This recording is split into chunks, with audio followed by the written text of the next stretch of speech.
Hello， 大家好，欢迎收看第192期的亚当球鞋，我是你们的亚当。今天我们一起来聊一聊这一双李宁的闪击9代，今年最强的后卫鞋。本期视频由您的点赞赞助播出。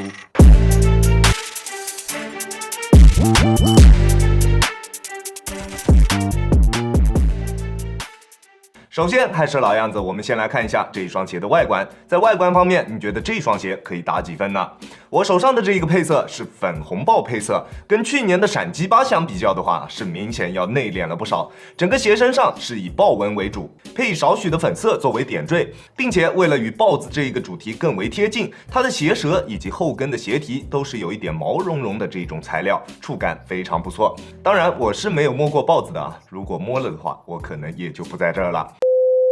而在鞋身侧面使用了一个竖置的李宁 logo。我第一次看到这一双鞋图片的时候，我还以为这一双鞋是安踏的篮球鞋，还以为这玩意儿是海沃德4代呢，没想到啊，居然是闪击9。而在鞋身后跟处两个凸起的地方，两双鞋的外侧上面都写着 Speed 9 Premier 的字样。而在内侧，左脚为豹子头，右脚我猜测啊应该是尾巴。鞋头处还有一个闪击9的图标，作为一个团队款的篮球鞋，在细节方面真的算是非常到位了。而在实战方面，我们依旧还从大底开始说起。大底方面，球鞋使用的纹路以前掌镂空的点作为圆心，向外扩散，慢慢从圆形的纹路转换成为人字纹。在抓地力方面的表现是非常优秀的，在干净的木地板上面做急停动作的时候，基本上不会出现过多的滑动。不过在吸灰方面的表现就比较一般了，大底的橡胶比较容易吸附灰尘，在有灰尘的场地上面实战，它的抓地力会有比较明显的下降，需要经常用手去擦拭鞋底才能保证脚底下有够用的抓地力，并且大底使用的橡胶硬度也略微偏软一些，在耐磨性方面的表现也并不出色。好在纹路的深度还算不错，应对一般的室外塑胶场地绝对是没有什么问题的，并且一上来就有朋友以3开的价格购入了这一个鞋款，我觉得这一个价格用来打水泥地也不会太心疼。在中底方面，使用了李宁最新的 Lightform 加作为外部的框架，加上前掌内嵌式的泵。Lightform 加的整体体验会比 Lightform 稍微软一点点。衰减的速度我就不是很清楚了，反正我穿这一双鞋一共打了3场球，在这一段时间的体验下来，我并没有感觉到它中底有什么衰减。但是如果你想着这种新科技在缓震方面能有什么提升的话，那你就想多了。它的缓震表现并不出色，不管是在缓震的力度或者是缓震的极限方面，表现都比较一般，甚至可以说是拉胯的。那如果你对于缓震有一定的要求，那这一双鞋的缓震一定没有办法满足你。但是如果你跟我一样，对于缓震的要求比较低，那这一双鞋绝对是没有问题的。我穿这一双鞋在实战的过程中，基本上没有出现过什么震脚的感觉。当然，单纯用脚后跟着地的时候，震脚的感觉还是比较明显的。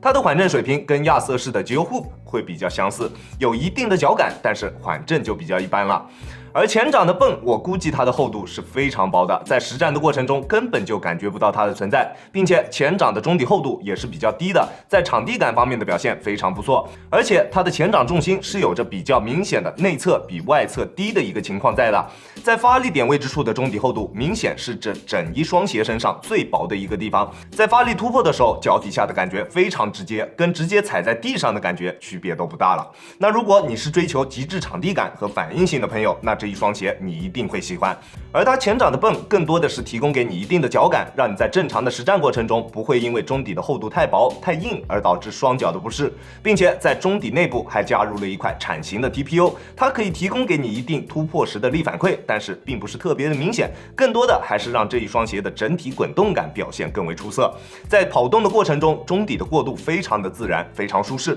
那如果后续可以有 Ultra 版本出来，换成铲形的碳板，那对于进阶型的球员来说，那简直就是原地起飞了。但是我并不希望 Ultra 版本在其他方面有什么改进，只要把它的 TPU 换成碳板，或者再把鞋面的材质改为预帅13泵上面那一种强度稍微高一些的材料，那这样就非常的完美了。但是如果要改什么全掌泵之类的这种操作，我就觉得有点画蛇添足了。在鞋面方面是这一双鞋身上槽点相对来说会多一些的一个地方。第一点，鞋楦的变化，这一次的闪击9代的鞋楦改为了正常宽度的鞋楦，那不会像闪击8一样那么的夹脚，对于宽脚的朋友甚至是正常脚的朋友都不太友好。那这一次的闪击9改为了正常宽度的鞋楦之后，对于像我这样脚型略微偏窄一些的朋友来说，它在前掌的锁定方面会有所欠缺。第一次穿这一双鞋实战的时候，我的鞋带没有系得非常紧，那在这时候做一些变向动作的时候，脚在鞋内会出现非常明显的位移，体验感非常糟糕。然后我马上下去把鞋带拉到非常紧，这个时候锁定会有非常大幅度的一个提升。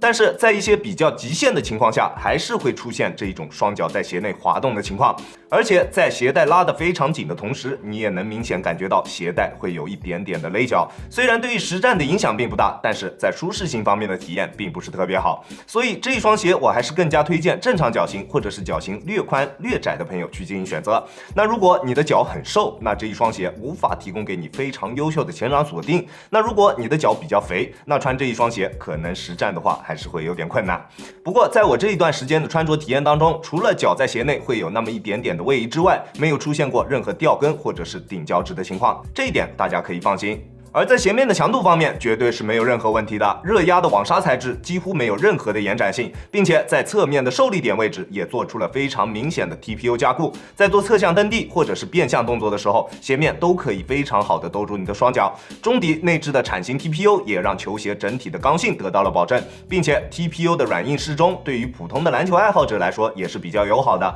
不会影响到跑动或者是它的灵活性。在足弓处也做出了比较明显的内收，虽然并没有做出非常明显的上翻，但是它的中间这一对动态鞋带孔是正好处在你的足弓位置处的，拉紧鞋带之后能够得到非常明显的一个足弓支撑，在足弓支撑方面也完全没有问题。后跟内部有着硬度比较高的港宝加持，并且两侧的这2块凸起也具有一定的硬度，后跟处的支撑表现也完全没有问题。在稳定性方面的表现，大家也不需要去担心，中底的重心非常低，大底虽然算不上宽大，但是在前后掌都做出了比较明显的外扩设计，再加上偏硬的中底调教，穿它打球绝对不会有不放心的感觉。在重量方面，单支42码的闪击9代重量是363克，在重量方面的表现也是比较轻质的，并且球鞋合理的整体重量布置，让你穿在脚上的时候，这一种体感的重量也是非常轻质的，在重量方面的表现绝对算是比较优秀的。这一双鞋亚当球鞋主观评级 S 级，这一双鞋就是近几年里面我穿过最强的一双后卫鞋，非常的纯粹，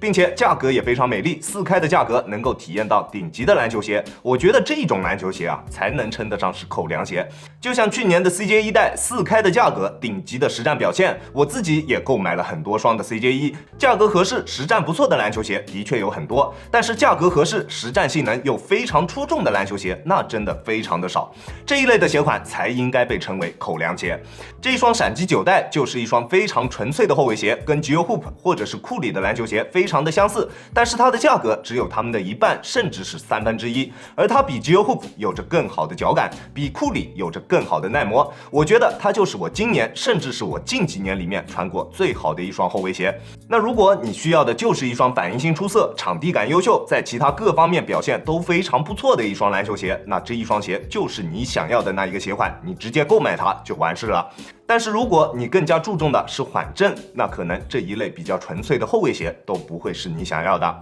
那如果你想要购买这一双鞋的话，在尺码的选择方面，我平时耐克穿 42.5， 李宁穿42，这一双鞋我选择42码是非常合适的，你可以适当参考一下。球鞋鞋楦属于正常宽度的鞋楦，建议正常脚型或者是脚型略宽略窄的朋友去进行选择。如果你的脚型很瘦或者是很宽，那建议还是进行试穿之后再决定是否要进行购买。OK， 这就是本期视频的全部内容了。再次感谢大家观看本期的亚当球鞋，亚当球鞋一切从实战出发，我是亚当。如果你觉得我的视频可以帮助到你，希望你可以关注我，并且顺手给我点一个赞，这就是对我最大的支持了。好了，那我们下期视频再见吧，大家有空来做 Peace。